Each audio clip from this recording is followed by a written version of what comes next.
জান্নাতের পথ খুলনা ফাউন্ডেশনের পক্ষ থেকে পাইকগাছার প্রত্যন্ত গ্রাম অঞ্চলে বানভাসী মানুষের রয়েছে ওলামায়ে কেরাম। আজ মঙ্গলবার পাইকগাছার প্রত্যন্ত এলাকার কয়েকটি গ্রামে বন্যা কবলিত মানুষের মাঝে ত্রাণ সামগ্রী বিতরণ করা হয়। এছাড়া বানভাসীদের মধ্যে চাল, ডাল, তেল, লবণ, ওষুধ, পানি সহ নিত্য প্রয়োজনীয় পণ্য বিতরণ করা হয়। এ সময় তাদের উদ্দেশ্যে কথা বলেন করোনা করতেছে না, অনুগ্রহ করতেছে না, এটা আপনাদের মাথায় রাখা উচিত। আপনাদের পাশে যেভাবে সামর্থ্যের হাত দিয়ে আমাদের দাঁড়ানো উচিত ছিল, আমরা সেটা পারি নাই। এজন্য আমরা মাপ চাচ্ছি, আল্লাহ পাকের কাছেও মাপ চাচ্ছি। তো আমাদের একটু লেট হয়ে গেছে আসতে, তবু আপনাদের কাছে আসতে পেরেছি, আল্লাহ পাকের শুকরিয়া জ্ঞাপন করছি।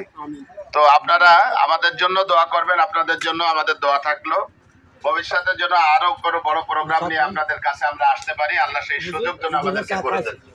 আর আমাদের সাথে যে যুবক শ্রেণী আছে এদের জন্য দোয়া করবেন, আল্লাহ এদেরকে যেন মানবতার সেবায় জীবনটা উৎসর্গ করার তৌফিক আল্লাহ দান করেন।